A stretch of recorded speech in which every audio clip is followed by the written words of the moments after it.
पश्चिम बंगाल में जब से बीजेपी सरकार आई है, शुवेंदु अधिकारी ने अपने बंगाल मिशन पर पूरी ताकत झोंक रखी है। एक के बाद एक ऐसे फैसले ले रहे हैं जिससे हलचल मच जाती है। पश्चिम बंगाल की राजनीति में एक बार फिर बड़ा भूचाल आ गया है, ऐसा कहा जा रहा है। यूनिफॉर्म सिविल कोड यानी यूसीसी के लागू होने की चर्चाओं के बीच सरकार अचानक दो ऐसे कानूनों का ऐलान कर रही है जो सीधे आपकी जमीन की रजिस्ट्री और आपके धार्मिक अधिकारों से जुड़ा हुआ है। जी हाँ, पश्चिम बंगाल के राजनीतिक गलियारे से आई इस खबर ने हर किसी को हैरान कर दिया है। बताएंगे आपको सब कुछ इस स्टोरी में। नमस्कार, वीके न्यूज देख रहे हैं और मैं हूं आपके साथ दिव्या सिंह।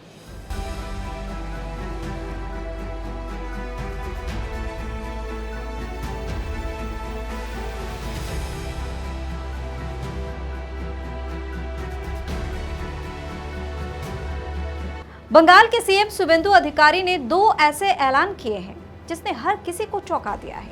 जरा सोचिए, यूनिफॉर्म सिविल कोड यानी यूसीसी को लेकर जारी तैयारियों के बीच अगर अचानक दो नए कानूनों की बात सामने आ जाए जो सीधे आपकी जमीन की रजिस्ट्री और आपके इलाके की सुरक्षा से जुड़ा हो, तो हड़कंप मचना तो लाजमी है। इस पूरे सियासी थ्रिलर की शुरुआत हुई बांकुड़ा से, जहां मुख्यमंत्री शुवेंदु अधिकारी ने अपनी सरकार का अगला 2 सूत्रीय एजेंडा साफ साफ बता दिया। उन्होंने 2 टुक शब्दों में कहा है कि यूसीसी लागू करने के बाद उनके सामने 2 काम और बाकी हैं। पहला, धार्मिक धर्मांतरण के खिलाफ बेहद सख्त कानून बनाना, और दूसरा, जमीन की खरीद बिक्री को लेकर नए कड़े नियम लागू करना। अब सवाल ये उठता है कि मुख्यमंत्री को इन 2 नए कानूनों की जरूरत क्यों महसूस हो रही है। बांकुड़ा में पत्रकारों से बात करते हुए शुवेंदु अधिकारी ने सीधे विदेशी फंडिंग और अवैध गतिविधियों का मुद्दा उठाया। उन्होंने दावा किया कि पुरुलिया, बांकुड़ा और झाड़ग्राम जैसे जंगल महल के पिछड़े जो इलाके हैं, यहाँ पे लोगों की गरीबी और मजबूरी का फायदा उठाकर धर्मांतरण कराया जा रहा है। उन्होंने आरोप लगाया कि विदेश से आने वाले पैसों की मदद से धार्मिक संस्थाओं की आड़ में गैर कानूनी नेटवर्क खड़े किए जा रहे। मुख्यमंत्री ने पूर्व वर्धमान से पकड़े गए संदिग्ध जैश-ए-मोहम्मद के आतंकी हमीम मंडल का उदाहरण देते हुए साफ किया कि अवैध प्रतिष्ठानों पर नकेल कसने के लिए ये नया कानून लाना ही होगा। लेकिन सबसे बड़ा सस्पेंस और सबसे ज्यादा चर्चा उस कानून को लेकर है जो जमीन के सौदों से जुड़ा है।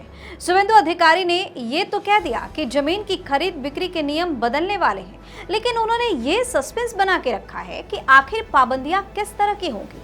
अब हर किसी के मन में यही सवाल घूम रहा है कि क्या कुछ खास इलाकों में जमीन खरीदना अब बेहद मुश्किल हो जाएगा? क्या जमीन की हर रजिस्ट्री से पहले सुरक्षा जांच होगी, या फिर मालिकाना हक के पुराने नियमों में कोई बड़ा बदलाव होने वाला है? फिलहाल सरकार ने इस सस्पेंस से पर्दा नहीं उठाया है।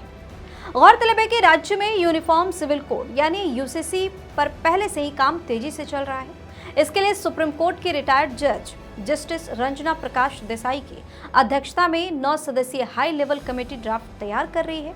इसमें शादी, तलाक, संपत्ति के बंटवारे और लिव इन रिलेशनशिप के लिए एक सम्मान कानून लाने का खाका तैयार हो रहा है।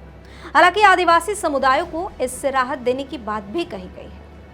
अपनी बात के अंत में मुख्यमंत्री शुवेंदु अधिकारी ने राज्य में उठाए गए अन्य कड़े फैसलों को भी गिनाने का काम किया, जैसे सीमा सुरक्षा मजबूत करने के लिए बीएसएफ को जमीन देना हो, अवैध ओबीसी सूची को रद्द करना हो, मुहर्रम के दौरान हथियारों के प्रदर्शन पर पूरी तरह पाबंदी और मवेशियों की सुरक्षा सुनिश्चित करना हो, साथ ही मस्जिदों से लाउड स्पीकर उतरवाना हो। मुख्यमंत्री के इस रुख से साफ है कि पश्चिम बंगाल में अब सिर्फ नीतियां नहीं बदल रही, बल्कि कानून व्यवस्था को लेकर एक बिल्कुल नया और सख्त अध्याय भी लिखा जा रहा है। लेकिन जैसे ही शुवेंदु अधिकारी ने इन 2 कानून को लेकर अपनी बात रखी, कुछ लोगों के पेट में दर्द उठने लगा, कुछ लोगों की बेचैनी बढ़ गई और कुछ लोग तो बौखला पड़े। खैर, आपकी अपनी राय क्या है, हमें कमेंट करके जो बताइए। चैनल को सब्सक्राइब कीजिए, वीडियो को लाइक और शेयर कीजिए। धन्यवाद।